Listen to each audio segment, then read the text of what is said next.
messages that describe Mexican security forces as corrupt and uncoordinated. The criticism has angered President Felipe Calderón. He points out it's U.S. drug users and lax gun laws that fuel the problem. They haven't reduced drug consumption. They haven't reduced the flow of weapons. On the contrary, it has increased. The latest opinion polls in Mexico show a majority now seriously question Calderón's aggressive security policy. With only 2 years remaining in his presidency, many observers say it's failed.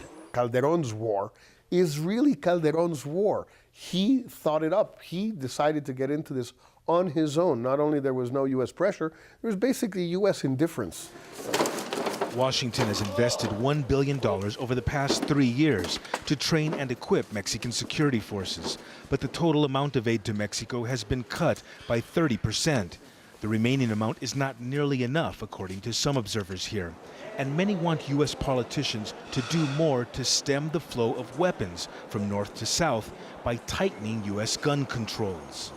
And then there's the issue of illegal immigration. It will also be on the agenda, but in the current climate, it'll take a back seat to the issues of security, drugs, and violence. Frank Contreras, AlJazeera, Mexico City. Zimbabwe's president has lashed out against the West over sanctions imposed on him. Addressing party members, Robert Mugabe threatened to take over foreign firms in retaliation. He also called for a boycott of overseas goods. The European Union and the United States had earlier imposed a travel ban on Mugabe and his supporters over suspected human rights abuses. Fighting in Côte d'Ivoire has intensified between forces loyal to disputed President Laurent Gbagbo and supporters of his rival Alassane Ouattara. Thousands of people have been forced to flee their homes. Some are seeking refuge in an Abidjan church. Imran Khan reports. Finally, a chance to smile and to sing for some. This is St. Ambroise Church, Abidjan. But instead of spiritual healing, it's medical healing in this makeshift refugee camp. Thousands have fled the fighting between supporters of the man the West recognizes as Côte d'Ivoire's leader, Alassane Ouattara, and Laurent Gbagbo, who is clinging to power despite international condemnation. They arrive here disheveled, tired, and in desperate need of care. We have two types of people, those who only stay for a day and those that stay longer. We try and help them move to safer places. And with homelessness comes the threat of disease. The International Red Cross fears that the longer this goes on, the higher the chance of disease spreading. The most urgent needs that we are talking about are linked to health. The need for medicines is also linked to hygiene, which is also linked to the need for shelter. Most of the fighting, which some fear could spread to civil war, has been in the Ouattara stronghold of Ababo. The sound of constant gunfire and fighting is now a distant memory for the ones that have made it here. For these men and women of God, helping the few that they can is all they can do.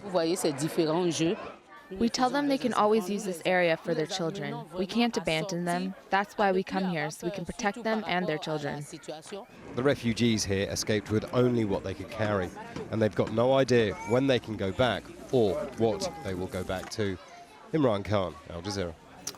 The head of New Zealand's Civil Defence Authority says there's no hope of finding anyone else alive after last week's earthquake devastated the city of Christchurch. More than 200 people are still listed as missing. 161 bodies have been recovered but have not been identified because of their extensive injuries. Operations will now focus on recovering the dead.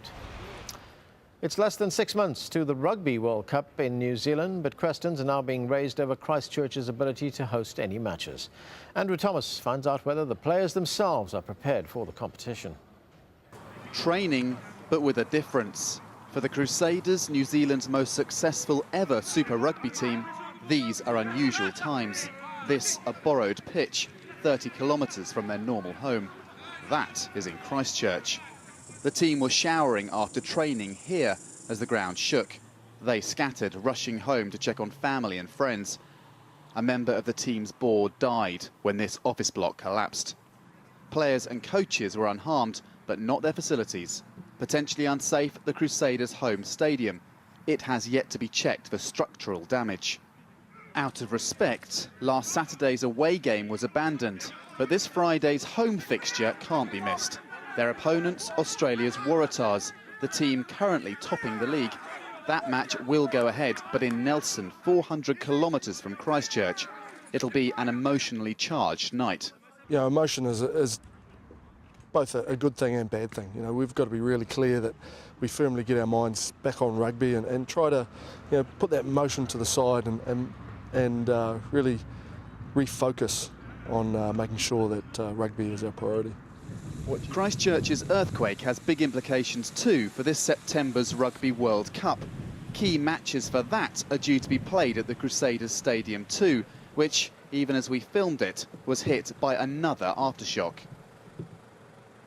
The stadium is quite modern. Engineers expect to find it structurally sound. But there are wider questions. Can a city devastated by an earthquake possibly host a major sports event just 6 months later? Well, I mean, we've been looking forward to it and we've been gearing up for it, and there's been a lot of investment in the stadium and in the city. We would still very much like to be a very big part of the Rugby World Cup. But hotels have been destroyed, likewise restaurants and bars. The city centre will be off limits for months. There is, though, hope. Cruise liners, for example, could be brought into nearby Littleton Harbour to accommodate fans. Commercially and psychologically, being in a fit enough state to host the World Cup by September would be a huge boost for Christchurch. But for an event of that size, 6 months isn't long, and the clock's already ticking. Andrew Thomas, Al Jazeera, Christchurch. The headlines are coming up, but first the latest news from outer space. Astronauts from the US Space Shuttle Discovery have completed their last spacewalk outside the International Space Station. Discovery, NASA's oldest shuttle, is on its 39th and final mission before being retired. Alvin Drew and Stephen Bowen carried out a 6-hour spacewalk to prepare the space station for life after the shuttle program ends. Discovery's sister shuttles, Endeavour and Atlantis, are due to make their final flights in April and June. NASA is ending its 30-year shuttle program because of very high operating costs.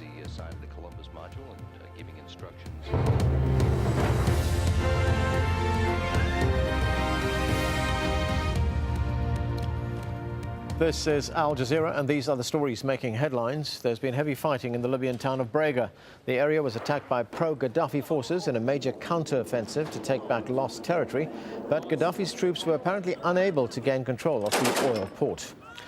Al Jazeera has been told that Colonel Gaddafi has accepted an offer by Venezuelan leader Hugo Chavez to mediate the crisis in Libya. We've also learned the Arab League has welcomed the offer. The League also says it could impose restrictions over Libyan airspace if fighting continues, but the US Defense Secretary is warning of the gravity of such a move. There's a lot of, frankly, loose talk about some of these military options, and let's just call a spade a spade. A no-fly zone begins with an attack on Libya to destroy the air defenses. That's the way you do a no-fly zone. And then you can fly planes around the country and not worry about our guys being shot down.